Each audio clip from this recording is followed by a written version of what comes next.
Perhatian. Konten ini mengandung konsep esensi ilahiyah yang membutuhkan aspek pemahaman mendalam, yang kemungkinan hanya dapat diakses dengan keterbukaan hati dan pikiran, untuk mencapai tingkat pencerahan dan kesadaran yang lebih tinggi. Gerakan-gerakan pemecah belah itu menyasar kalangan ibu-ibu. Di balik kelompok teroris yang radikal, ada ibu-ibu yang jauh lebih radikal. Tolong dicatat. Ini dia ini. Kenapa? Ketika mereka mengamalkan agama dengan secara ketat, maka kemudian yang berusaha dikerangkeng akal pikirannya, yang berusaha diborgol akar pikirannya dengan atas nama dogma agama dan ajaran-ajaran yang mengikat itu adalah kalangan perempuan. Makanya di Saudi itu yang memilih akhirnya tidak percaya adanya Allah dan melawan agama itu kalangan perempuan. Ada Rana Ahmad, Rahaf Al-Kunun, Dina Ali Sahnun, Ajla, Aiwa. Ini adalah orang-orang yang kabur dari Saudi, karena di Saudi itu perempuan betul-betul dijadikan sebagai bangsa budak dalam perspektif Islamnya mereka. Makanya orang Saudi itu rumahnya itu pagarnya tinggi-tinggi. Perempuan keluar rumah harus didampingi oleh mahram. Tidak cukup izin, tapi harus didampingi oleh mahram. Perempuan tidak boleh bekerja. Kalaupun perempuan bersekolah, silakan bersekolah, tapi setelah lulus nggak boleh bekerja. Itu dulu. Tapi hari ini Saudi udah tobat, Bu. Di bawah Pangeran Muhammad bin Salman kemudian, kalau saya ingin mengubah hukum-hukum di negara saya, maka yang harus saya berikan kebebasan pertama kali adalah kalangan perempuan. Karena terbukti yang banyak murtad itu justru dari kalangan perempuan. Rana Ahmad ini lari ke Jerman, Rahaf Al-Kunun lari ke Kanada, Dina Ali Sahnun lari ke Australia, Ajla Aiwa lari ke Ukraina. Karena menjadi murtad di Arab Saudi itu dipenggal lehernya, Bu. Maka mereka memilih kabur. Ketika suaminya memaksa untuk berpoligami, perempuan sebagai istri harus menerima. Kalau menolak masuk neraka. Ini terjadi di Saudi, Bu.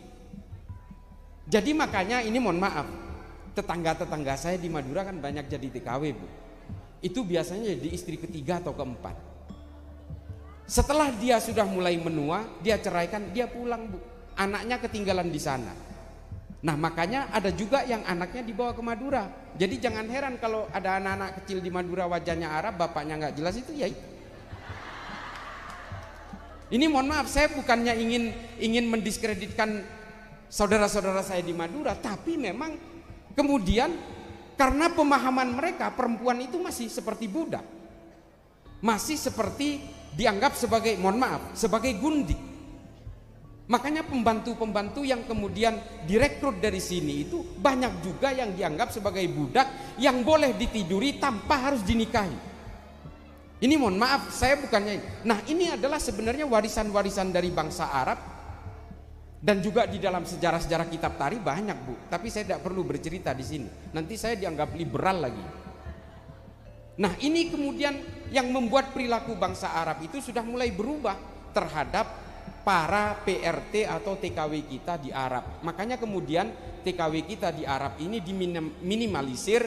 Makanya kebanyakan sekarang ini ke Taiwan atau ke Hong Kong atau ke Singapura gitu. Kurang lebih seperti itu. Karena memang ternyata di Saudi itu hari ini disadari oleh Pangeran Muhammad bin Salman, perempuan harus kita berdayakan. Makanya perempuan di Saudi hari ini kalau keluar negeri atau keluar rumah tidak harus didampingi mahram. Kalau masuk ke mall tidak harus didampingi mahram, silakan. Boleh nyetir, boleh bekerja, boleh bersekolah. Dan ini dia, saya baru pulang umroh soalnya, saya menyaksikan sendiri. Hijab tidak diwajibkan di Saudi hari ini, kecuali di Haramain, di Masjidil Haram atau di Masjid Nabawi wajib. Tapi di luar itu, Bu, hijab sudah tidak diwajibkan. Coba bayangin. Kebalik kan sama orang sini.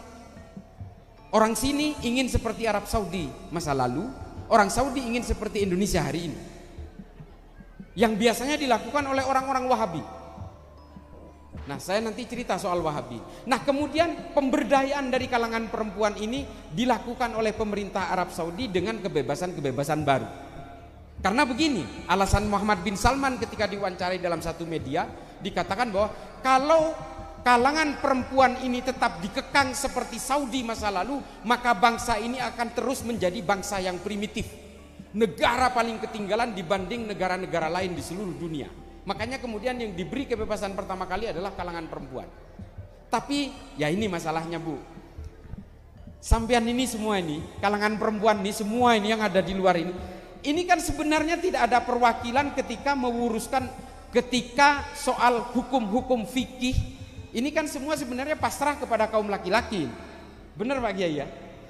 Hukum-hukum fikih kita itu untuk hukum perempuan ini dirumuskan oleh semuanya laki-laki. Sampean ini cuma menerima gelondongan semua. Perempuan harus rela suaminya untuk menikah lagi gitu. Ini kan produknya laki-laki. Sampean ini sebenarnya dikibulin semua sama kaum laki-laki ini.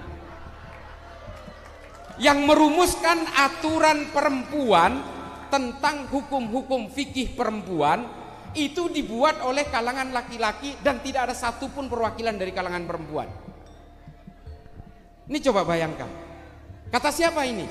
Kata salah satu, bukan salah satu, menurut saya satu-satunya ahli fikih perempuan nomor 1 di dunia yang tidak ada lagi. Namanya Profesor Dr. Azizatul Hibri. Seorang hafizah Quran 30 juz dari Libanon. Dia mengatakan hari ini semua perempuan menerima produk fikih dari kalangan laki-laki yang dirembukkan oleh kalangan laki-laki di dalam pemerintahan laki-laki dan semuanya untuk kepentingan laki-laki.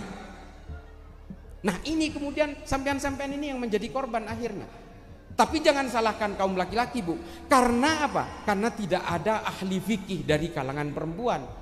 Makanya dari anak-anak kita hari ini, mari kita bina untuk menjadi ahli fikih perempuan. Sudah muncul beberapa dari Tebuireng, dari Lirboyo sudah ada. Banyak saya lihat di YouTube. Ini alhamdulillah. Jadi paling tidak, coba bayangkan kitab Adabul Mar'ah itu tentang aturan-aturan terhadap adabnya perempuan yang buat laki-laki. Coba, apa sampean mau?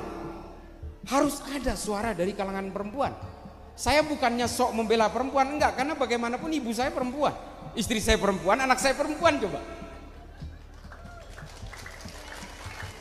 Nah makanya saya sering mengatakan begini, ini bukan hanya untuk mendapat simpati kalangan perempuan. Makanya saya sampai sekarang ini anti poligami. Saya anti, Bu. Kenapa? Karena buat saya mudorot. Saya kesian kepada anak saya, istri saya. Kalau saya nanti berpoligami, habis berantakan keluarga saya, Bu. Yang kan pasti bagian ketika saya tampil di mana-mana, ini bagian yang paling ditepuk tangani. Karena saya, anak saya, istri saya semua punya cita-cita di masa depan yang kebanyakan itu buyar. Nanti bahkan setelah saya mati pun, kalau saya berpoligami, anak-anak saya nanti berebut harta warisan gak jelas. Seneng kan? Seneng. Ini belum saya pamerkan istri saya mana. Saya kemana-mana istri saya ikut.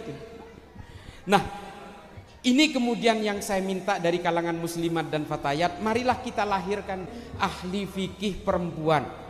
Ahli fikih perempuan. Supaya perempuan ada keterwakilan dari berbagai rujukan-rujukan ilmiah, terutama dalam hal hukum.